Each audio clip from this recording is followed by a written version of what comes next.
Her name is Precious Eniayekan. It's good to have you here. Hey. Thank you very much for having me. Thank you so much. Thank you. Storytelling, how do we connect it to your personal brand? How do I tell my story to get people's attention? And it would be nice for you to even demonstrate that by sharing your story with us. Right. Okay, so storytelling. In building your personal brand.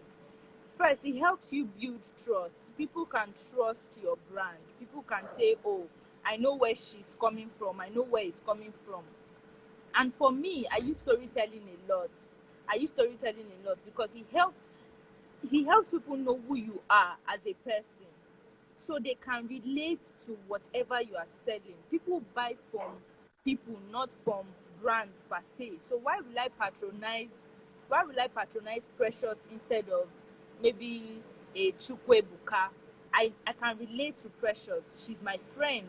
And sometimes when you share your story, people just feel like, oh, they know you, even though they don't know you.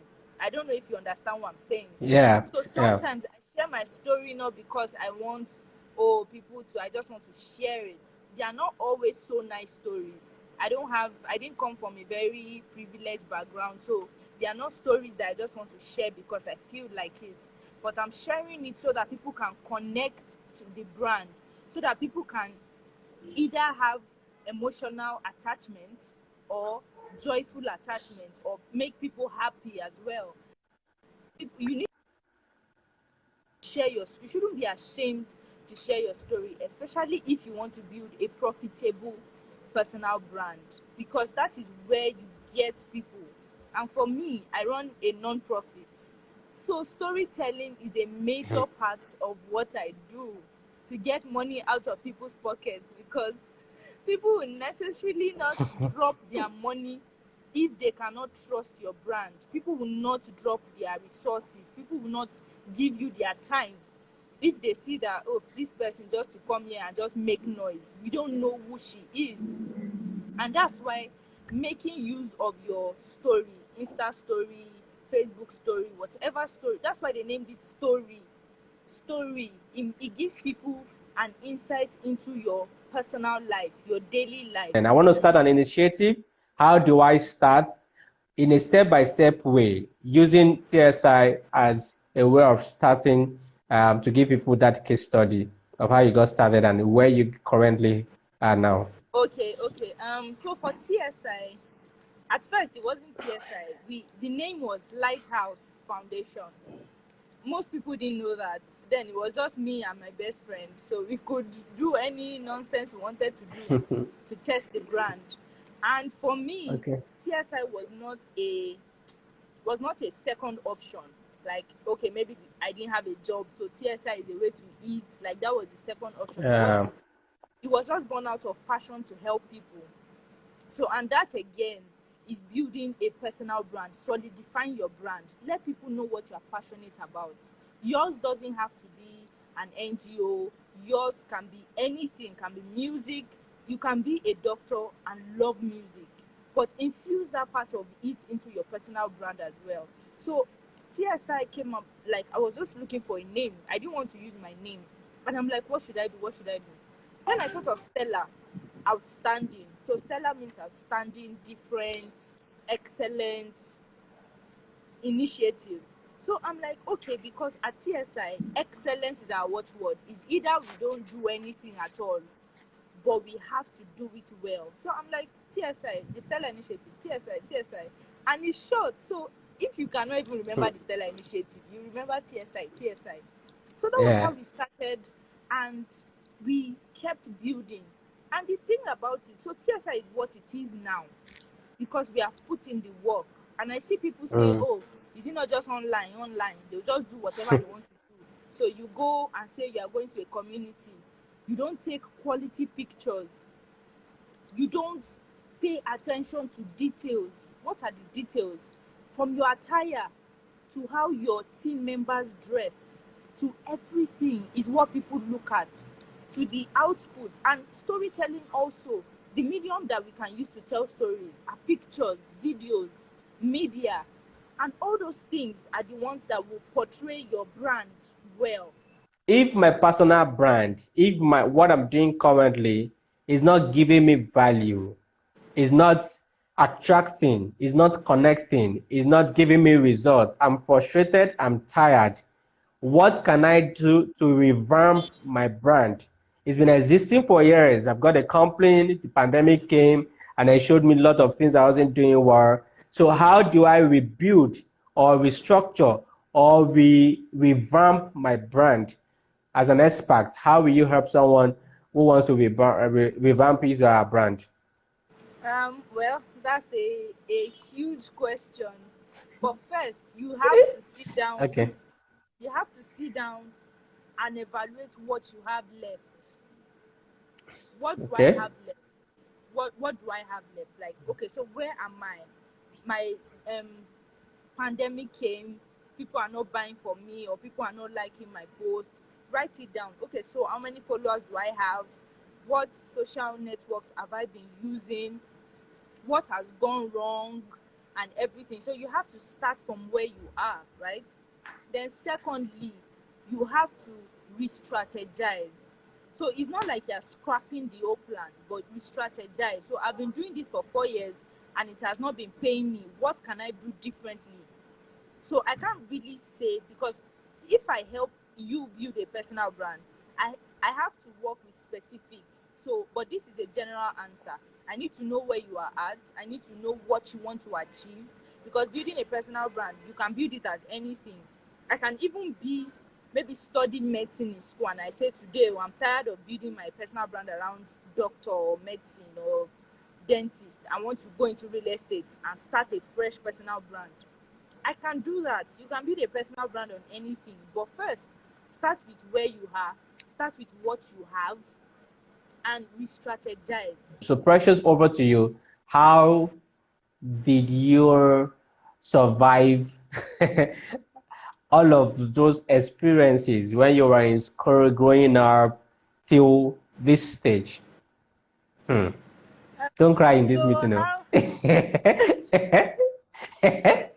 No, I'll make sure they Okay. don't. Okay. Okay. So, Well, it's looking back now. I'm grateful, like, to the people that know the story. I'm grateful I had to go through all that I went through. So I have. Let me relate it back. I have these two children I just adopted now. They are orphans, and so they were narrating their story, and I was like, I understand. They were like, no, you can't understand. You can't understand. I'm like, guys, you don't know how long it has taken me to get to where I am. I won't say I'm there yet, but trust me, the pressures of before 2016 and this pressures is totally different, right? It's totally different. And I was telling you the other day that how I and my I didn't grow up with a I didn't grow up with a wooden spoon. that, I grew up with a broken spoon. There was not even spoon in the first place. there was no there was no oh my spoon. God. How how we had to how we had to then so we had a baby in the house, like a really small baby. And there's one rich woman. So we're staying at the boys' quarter at one point in our lives. So there was one rich woman that used to throw out baby food before the baby finishes it. So I and my second sister, we used to, when they say one sure woman, yeah, I'm not sure. Like, we used to wait for the woman. Immediately she goes to throw the baby food out in the dustbin. I and my sister will go and pick the baby food, right? And start giving to my other sister.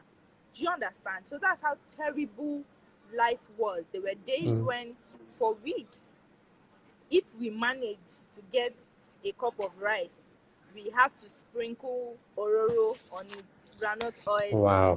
We put salt to taste so that at least you can have that taste of you're eating food, right? Days where we'll sleep in church, so we'll wait for our church member after dancing, thanksgiving to God. We will now wait. So we'll act like we are Mm. praying, closing prayer, so that every member will go home. Then we'll sleep. Then wake up in the morning like nothing happened. So all those things, it wasn't like I had it rosy. Days where I would have to beg from. There's one woman that had a store right in front of where we were staying.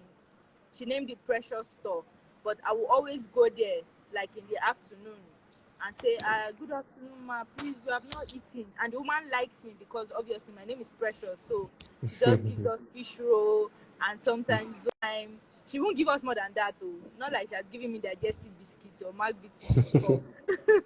so, so it's just fish roll and zobo, tasty time sometimes. Then I take it back. Sometimes I don't even eat because I'm the firstborn. I take it to my sisters, right? So coming from that place to this place, giving out food. Sometimes when I go to all those villages and I give out food, I get back home and I tear up, because if someone had told me then that I would start giving out food, I will say it's a lie, because the future was bleak. It was so dark. It wasn't looking like the Precious we know now. Even now, looking at me, people will never tell that I went through all that. So it's a whole lot of things, but I got to a point where I decided that I would not continue living life like that.